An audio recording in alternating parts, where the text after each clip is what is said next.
Tension is running high in Ethiopia. Prime Minister Abiy Ahmed is stepping up a military offensive in the northern region of Tigray, and he sacked a number of top officials. But how far will he go? And is there a risk of escalation? This is Inside Story.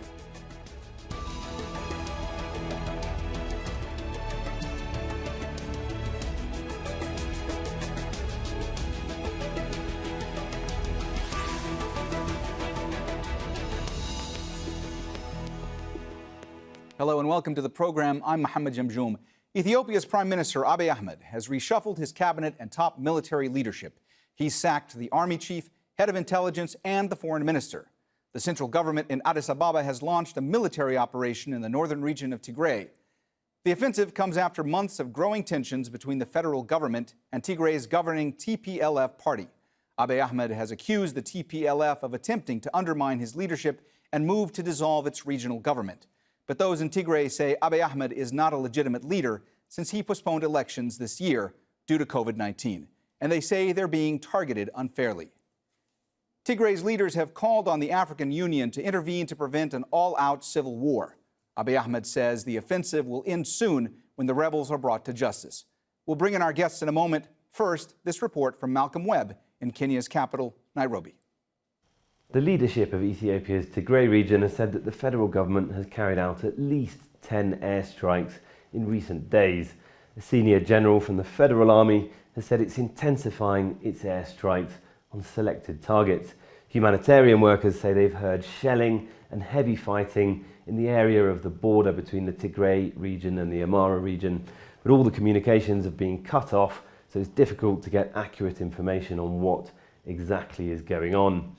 The fighting started last week. Both sides blame each other for starting it, but the conflict has actually been brewing for many months. Tigray's leaders dominated Ethiopia's politics and its military for almost 3 decades until Prime Minister Abiy Ahmed took over 2 years ago. Tigrayan leaders have complained since then they've been unfairly targeted with prosecutions and arrests as part of a crackdown on past rights abuses and corruption. Ethiopia was due to hold nationwide elections in August, but they were postponed, the government said, because of the COVID-19 pandemic. But the Tigrayan leadership didn't accept that, and they said a failure to hold an election meant that Prime Minister Abiy Ahmed and his government were no longer legitimate. They went ahead and held their own regional elections in the Tigray region, which the federal government didn't acknowledge. They didn't accept the results. So we had a situation where both sides were refusing to accept each other's legitimacy and they stopped communicating. Now Tigray commands a militia of about 250,000 fighters, also a significant part of Ethiopia's military, including a lot of its tanks and a lot of its artillery, was stationed in the Tigray region. That's because of the past decades-long conflict with neighbouring Eritrea. Now the Tigrayan leaders say that a big part of that military, it's called the Northern Command, has defected to its side. The central government disputes that. It's not clear if there have been defections or how many soldiers have defected, but it is clear that both sides in this conflict are heavily armed, they have significant forces, and there's a high risk of a bloody and protracted civil war.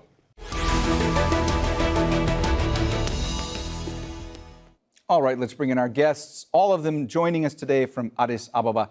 William Davis is a senior analyst for Ethiopia at the International Crisis Group. Mustafa Omar is president of Somali Regional State of Ethiopia and executive committee member of the governing Prosperity Party. And Mesenbat Asifa is assistant professor of law at Addis Ababa University School of Law.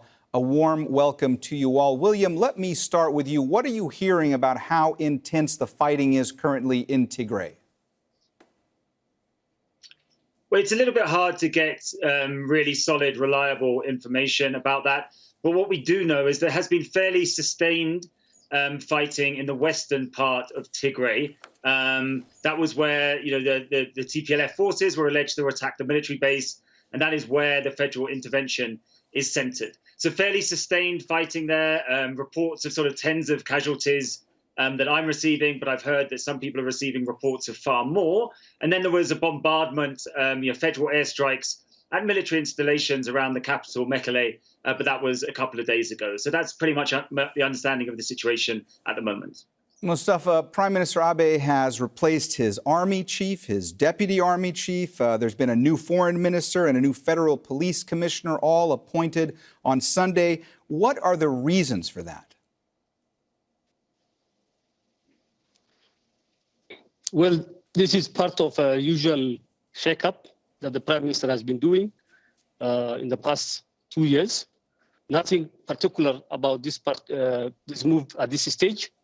It is to position the country for the time we have now entered, which is enforcing the rule of law in a part of the country that has gone rogue. Messenbat, do you expect that the fighting is going to be intensifying in the coming days? And if so, how close does that put the country to all-out civil war? Well, I think the federal government is obviously trying to enforce law because, as you know, the inner core of the TPLF, the Tigray People's Liberation Front, who think they have been sidelined now in the current reform process by the Prime Minister, some of the inner core members, the government had issued an arrest warrant for some of the human rights abuses and the corruption, the deep corruption that the state was facing in the past 27 years. So it's a law enforcement measure, as the Prime Minister has stated. Obviously, we'll have to look at the progress of how things will go in the coming weeks. But as the Prime Minister said, this is going to be very limited and very, hopefully it will be finished in a very short time. That's, I think, what the government's position is and what it looks like plausibly. William, I want to get your point of view on just how devastating all this could be for Ethiopia, and also how destabilizing could all this be for the Horn of Africa region? Well, look, I think we need to focus on the here and now. So, while I entirely understand that, from the federal government's perspective, as Messenbat said, arrest warrants have been issued, they've not been complied with. The federal government classified Tigray's government as illegal, and there is a federal effort to remove the leadership. That's all totally understandable from the federal government's perspective. The problem is that the Tigrayan leadership has built up a relatively strong security apparatus in Tigray. There also seems to be a problem that some of the federal military stationed in Tigray is not fully supporting the federal intervention and has sided with the Tigray leadership. An additional factor is that this regional election that the federal government has classified as illegal, and that has led to the attempt to remove the Tigray's leadership, that seems to be supported by a large number of the 6 million Tigrayan people who, while they may well have massive problems with aspects of the Tigray leadership, they seem to support them on this core point. So the issue is, how easy is it going to be to carry out this law enforcement operation? Many of us are concerned this is not going to be a quick victory, and is going to, if there is a victory for the federal government, it's going to come at huge cost, and in terms of human lives and displaced people. That seems to be a likely prospect. Of course, if that does materialize, it will really stretch the Ethiopian armed forces, which are somewhat split over this. It will weaken Ethiopia's government. It will therefore embolden opponents elsewhere in Ethiopia, and we could lead to a sort of escalating crisis across the country. And to get to your question, if the Ethiopian state is significantly destabilized here, of course, that will have a massive impact on the Horn of Africa, because Ethiopia is a country of 110 million people, and it is the absolute linchpin country in the region. Mustafa, you heard William there talk about the fact that there is concern in some quarters that there could be perhaps a fracturing of the military in the north. I'm curious to know what your response is to that, and also your response to what William said when he said that he believes that this is a conflict that could drag on. Well, I don't share the William's points about the Northern Command siding with the TPLF. There's no evidence for that. In fact, on the contrary, what we know is that the Northern Command has been attacked by the TPLF police, special police. So you would wonder, why would you attack a command that is taking orders from you? So definitely not on the same line on that. What we know is that the TPLF junta poses a national security threat, and absolutely there was no other way other than conducting a law enforcement operation. Now, the fact that that may drag on or not drag on does not invalidate or legitimize the move by the Prime Minister and the federal government, because watching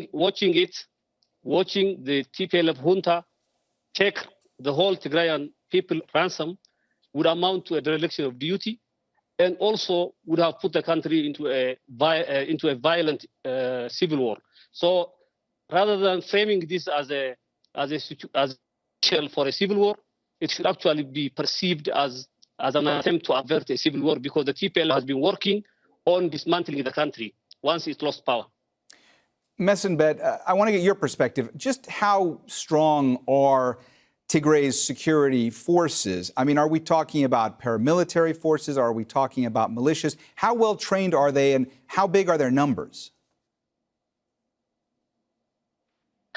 Well, it's very hard to tell, because obviously I think I'm not obviously a military analyst, but we can speak about the moral, the justice, and the federal government would be very sorry to stabilize and enforce law, because for the past 7 years, the state was in a highly corrupt and racialized. They created a very racialized society, and the benefit of the economic and the political benefits went to a very small clique of the TPLF.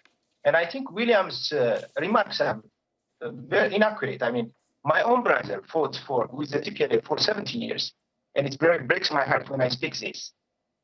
Ethiopia yearns for people like Mustafa Muhammad Omar, people who can galvanize national unity, cooperation rather than division. So the spirit that the TPLF had created, the political calculation that they had was to control state power.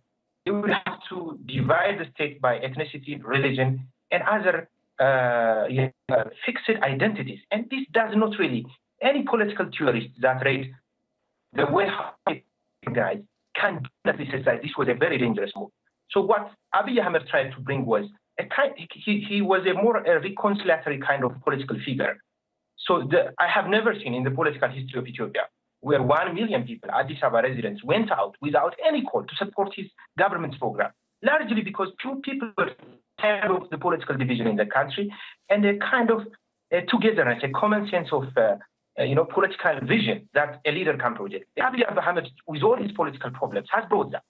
So when William says, this is a fight between TPLF, sadly, many Tigrayans, of course, might feel sympathetic to TPLF because of the historical factors, obviously, of coming to power and defeating a former very dictatorial, the Derg regime, as you know. William, this is all very complicated. It's a complicated situation. So I want to take a step back and talk specifically about the Tigray region for a moment or two.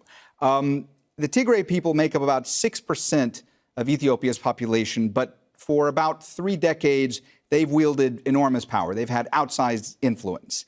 How did they obtain such influence, and how much did that influence really start to wane when Mr. Abiy came to power?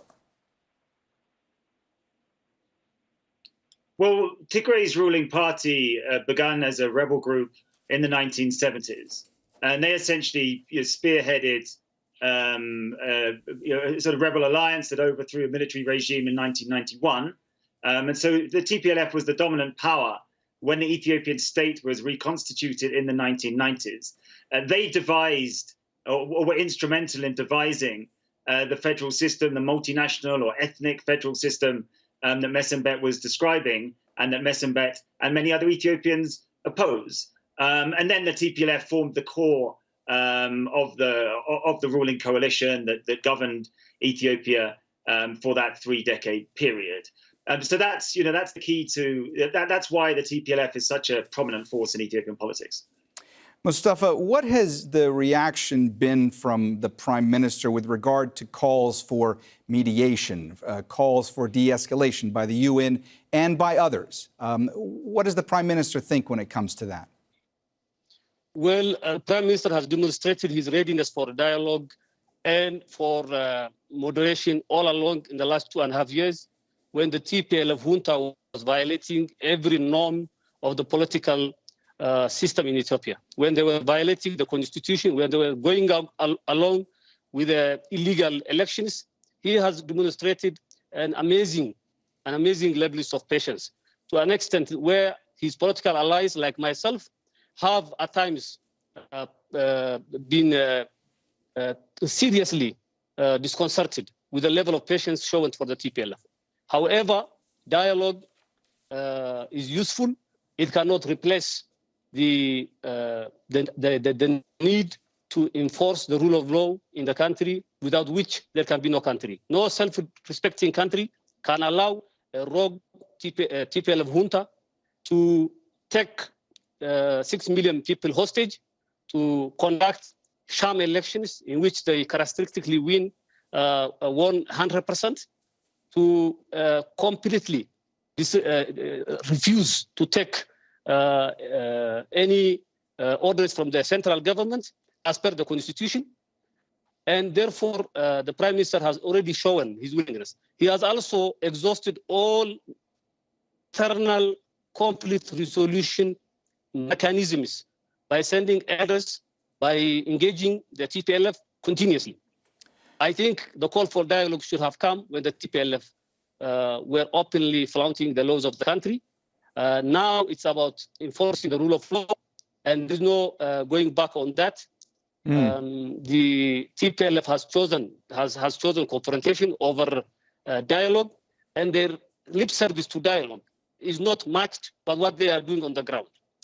Some of the senior leadership have been boasting about having missiles that can go up to 700 kilometers to strike Ethiopian capital and other towns. Where have you seen a regional leadership that is part of a country which they are threatening to strike with missiles? And now you have seen the former Prime Minister, former Foreign Minister, Nesws, openly drawing parallels between Ethiopia and Syria, Yemen, somehow giving the impression that Libya and Yemen are good examples to follow. Now, this is unacceptable, and therefore, not only the Prime Minister, but the entire federal government and the ruling party have exhausted all options. We understand international calls for dialogue. It's welcome, but that cannot substitute for the mandate to enforce the rule of law and to keep the country together.